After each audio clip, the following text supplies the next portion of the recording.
No sé, de pronto ustedes me han dicho que ya hicieron unas siembras allí, ¿cierto? Sí, pero En el aquel campo. era de caldito ya, pero los iban cortaditos así como acá. ¿De estos es qué? Ya van así como el que tiene muchísimo en la mano. ¿Y de cuánto se puede sembrar de De cada estos. distancia? No, no. No, ¿O cómo lo- aquellos no iban de aquel, no. Aquellos son cortados. Porque aquellos ya iban este tubo Sí. y del tubo dependía ya. Ajá. Y algunos iban como aquellos que venían natural nacido y otros iban ya Sí, como otros estos iban ya así como en cortados. tubito.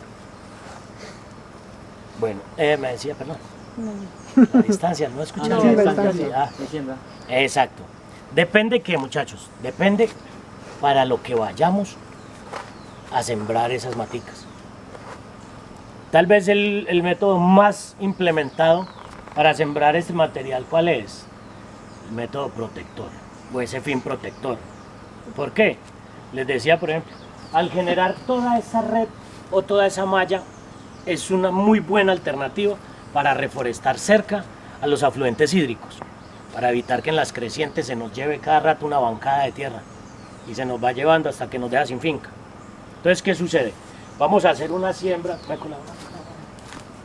Hacemos un hoyo aproximado. Vamos a asemejarlo aquí, muchachos. Las normas. Uy, mira eso, un murciélago, ¿cierto? Mira, Un murciélago lo sembrado. sembramos, mira. Me asusté apenas lo vi. Las normas dicen que es un hoyo de 40 centímetros, 40 por 40 y 40 de profundidad. ¿Sí? Aquí de pronto no nos vamos a, digámoslo así, no vamos a tener en cuenta tanta medida, porque es simplemente el ejercicio. Pero sí, exacto, pero sí para que lo tengamos muy presente. 40 por 40 por 40. Esto se acostumbra, digámoslo, en las normas legales o técnicas que hacemos. Hacemos ese hoyo, pero esta tierra no la vamos a botar tanto. ¿Por qué? Porque después la vamos a mezclar con el abono orgánico, aproximadamente un 70-30.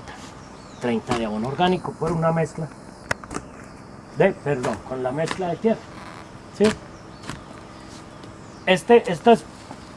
Estas plantulitas, ya así, vamos a hacer de cuenta que ya las sacamos del vivero, aunque se pueden sembrar directamente también, ¿sí? Pero la parte de viveros nos sobra igual. ¿Qué pasa? Si las sembramos directamente, simplemente vamos a estar, digámoslo, unos 2 meses, promedio 2 meses y medio, hasta que empecemos a ver que empezó a rebrotar. Les repito, no nos vayamos de pronto a asustar si vemos que se muere. Entonces supongamos que aquí ya está. Sí. Toda esta tierra exactamente se va a ir como desmoronando, ¿sí? Y supongamos que ya la tenemos mezclada con ese abono orgánico. ¿Para qué se desmorona? Para tratar de sacar toda esta raíz que a veces nos impide que la plantulita se propague normalmente. Estas raíces en ocasiones obstruyen la raíz del tallo del mismo chusquín y le impide su crecimiento. Y lo vamos ya a sembrar aproximadamente unos 10 centímetros después de su bordo, ¿sí? Damos este ejemplo. Y que toca hacer el hueco ancho para sembrarlo y después. Exacto. Les decía, esta, incluso si queremos, esta misma tierra se pudo haber, digámoslo, acompañado de qué? De esta misma hojarasca. Mire que esta hojarasca aquí ya empezó a descomponerse. ¿Sí? Entonces, ¿qué sucede?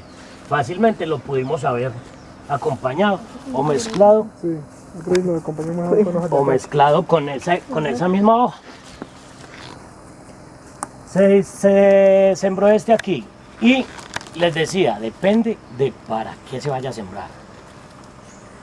Si vamos a continuar la siembra, por ejemplo, supongamos que allí del barranco allá ya quede un afluente hídrico, río, quebrada, lo que sea. Mire que sin querer queriendo lo hicimos casi a la distancia, aproximadamente 1 metro después de ese afluente hídrico.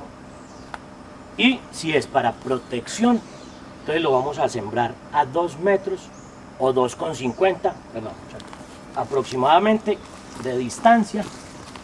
¿Para qué? De esta manera, supongamos que aquí ya quedó el otro sembrado, ¿cierto? ¿Por qué tan corta la distancia en este material? Si sabemos que es un material que se nos esparce demasiado. Porque necesitamos que esta raíz se contacte con esta de esta manera lo más rápido posible y nos empiece a amarrar la tierra. ¿Sí? Se puede hacer en cuadro o simplemente en triángulo o tres bolillos que llaman. Lo mismo, a 2,50. Entonces vamos, a 2. Entonces vamos a suponer que el otro nos viene a quedar por aquí así, a la mitad más o menos. De esta manera, en triángulo. Tin, tin, tin, y así nos vamos. ¿Sí? Se recomienda hacer aproximadamente entre 2 a 4 surcos después de ese afluente hídrico. 1, 2, 3, 4. ¿Sí? Para una mejor protección.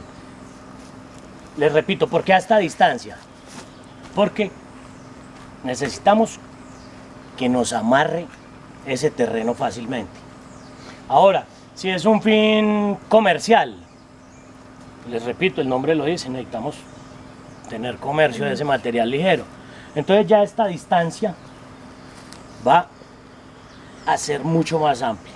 Se habla de aproximadamente 5 metros por 5 en cuadro. Es una distancia muy amplia y casi todo este terreno que queda en la mitad, digámoslo así, en ocasiones lo dejan desperdiciado. Se hicieron estudios donde en ese espacio central se sembraron hortalizas. Los 2 primeros años se comportó perfectamente. No, digámoslo, no gestionó, digámoslo, competencias en ningún sentido, ni de pronto traspaso de enfermedades, cosas así, nada. ¿Ok? Entonces es una alternativa. Si uno sabe de pronto qué se va a hacer. Por los 2 primeros años. Señor. Por los 2 primeros años. Los 2 primeros años, ¿por qué? Porque ya después empieza a generar sombrío y competencia. ¿Sí? Esa distancia a 5 por 5, ¿qué quiere decir? Que esa plantulita no va a tener tanta competencia por nutrientes en los suelos, ni por la parte heliófita o de sol. A este sembrado, ¿qué le vamos a agregar nosotros o qué vamos a tener en cuenta? Les repito, aproximadamente los 2 primeros años, que esta plantulita tenga un perímetro de aproximadamente 1 metro. ¿De qué? Lo que llamamos nosotros el famoso lateo o la hierba, ¿cierto? Que esté limpia, un ejemplo, que esté limpia constantemente para que no haya esa competencia de nutrientes con malezas que nos van a retardar el crecimiento de esa planta. Si queremos de pronto la fertilización, este material incluso casi no necesita, ¿sí? Pero es recomendable también, les repito, si queremos de pronto como ir a la fija, digámoslo así, se fertiliza. Nosotros lo hemos hecho, por ejemplo, con el DAP. Se maneja, se le echa cierta cantidad, son aproximadamente entre 15 gramos a los 15 primeros días.